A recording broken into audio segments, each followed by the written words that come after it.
reflecting on the life of St. Ignatius as he wrote it, dictated it to his secretary, and he gives us the inner experience of what happened to him externally. We have seen him over these 9 days.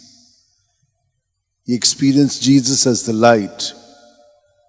Like we have used the lighthouse. The lighthouse keeps shining its light in the ocean.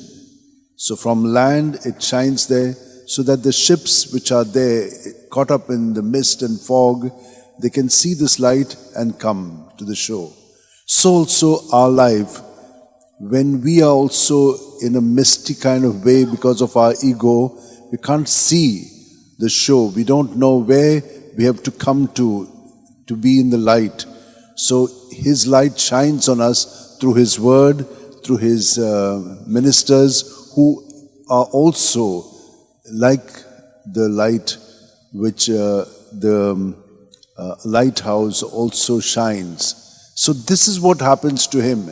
Eventually, he becomes so one with Jesus. And the second reading is very apt. Once he began to see this, he just gave up every instant of his ego.